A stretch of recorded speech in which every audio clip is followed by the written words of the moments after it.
Hi, this is Joseph Bassett with Dawn Equipment Company. I'm just going to narrate some little bits of this video here and there just to help you understand what was going on. This was a strip till demo day that was put on by the Rhines family in Shell Rock, Iowa. It was a really great event. They went to a lot of effort and put some unique features into this demo day that you don't see in a lot of others, and you'll see them as we move forward here. Okay. That's Jim, my father, and the president of Dawn Equipment. A lot of you guys probably already know him. You can see the depth there. We're about running about 6 inches deep. Okay. 6 inches is going to be about the maximum operating depth that the Pluribus strip till unit runs at.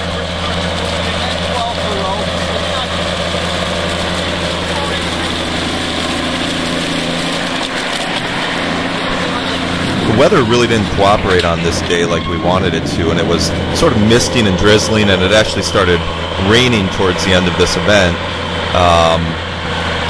You can see though that this is some lighter ground, and it was actually pretty dry. And I was just looking at it with, with the trash in the middle. I mean, I don't know how that would, if you're going to cover a lot of the crop coming back later or not, or will that disappear? Well, it depends. This will disappear over time. Over the summer, there'll be very little there. But the thing you got to, most people are concerned about getting a mole knife through this, And Dan Stadmuller over in Monticello has been very successful. He side dresses on 60-inch centers. Puts 40 units of N and all of his P&K down in the strip as dry. And then as soon as he's done planting, turns around and comes back and side dresses.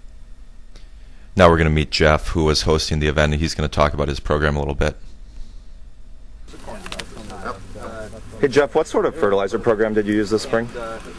This spring we were putting on our corn, basically 100 pounds of potash, 100 pounds of DAP, and then 100 pounds of urea, trying to get about a third of our nitrogen load on in the zone, and then we side dress the balance with a 28 applicator. I think you're going to see a gradual transition with Sounds interesting. levels to colder-based anhydrous application rather. How'd it work out? You know, it was real wet this spring. How'd it work out compared to the fall applied nitrogen, you think? Oh, definitely. That was the way to go. With our excess rain this year, we were normal rainfall for that April, May, June was 12 inches, and we were at 26 inches.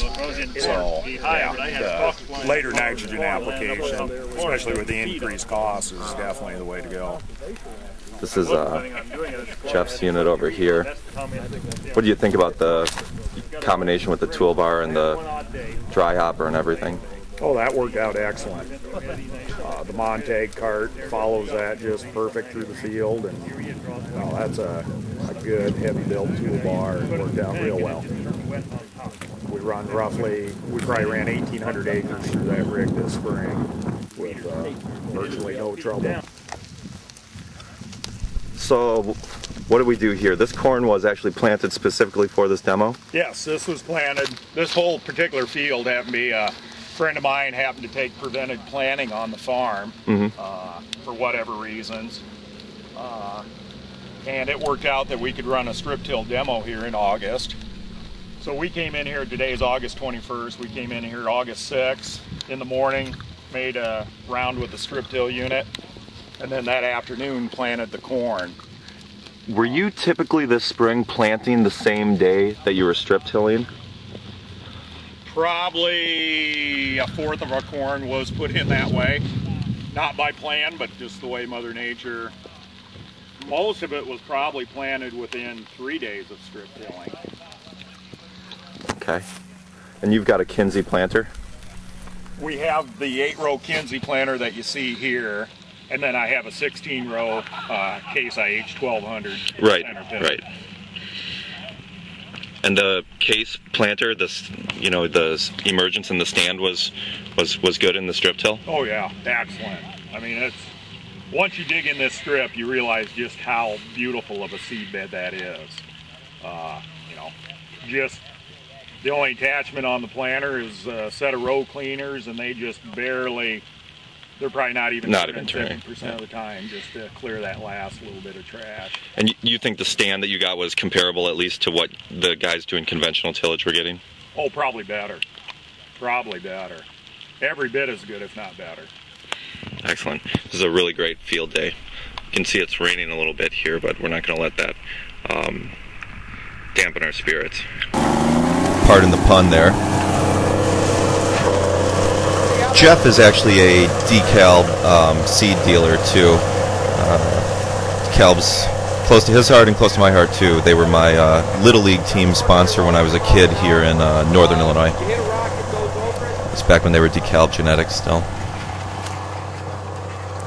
Carl Roberts is another owner here.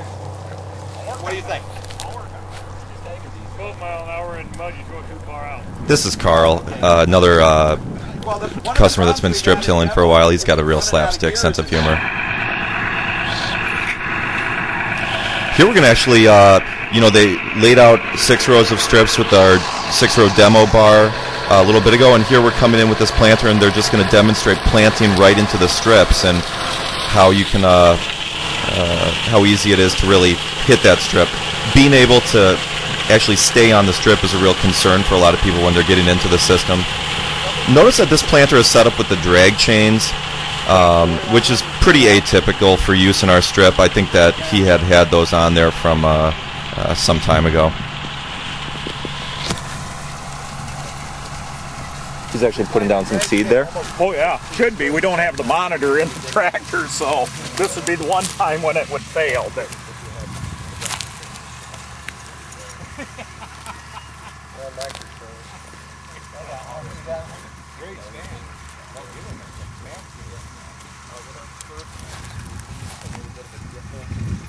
find one, Bob? Yeah. You're on slopes and There. Yep. you follow right behind you with the permit back down again. Never. No, I'm saying you. You can see just how loose the seed bed is typically when after you run the planter in through it. But the planter under the down pressure does tend to firm the strip back down a little bit. Just the most pliable, beautiful seed bed of seed and soil contact. That's different than you had last spring. If we gave it a day to gray off, it would be that good. It really would. When did you plant this? August 6th. It's better than anything I planted this spring. I should have waited. Leave her set till August. You know, in this area of Iowa, it was extremely wet this spring, and that's, what these guys are alluding to. They had record rain and a lot of flooding, and it was a very challenging spring in many ways. You haven't ever, or you just... We did this year with that 16-row planter. 80% of the time, I never used it. We got just drove. Just drove. I mean, you follow the planter marker for how many years? That's you're 50 years old, aren't you? Not quite. Oh, okay.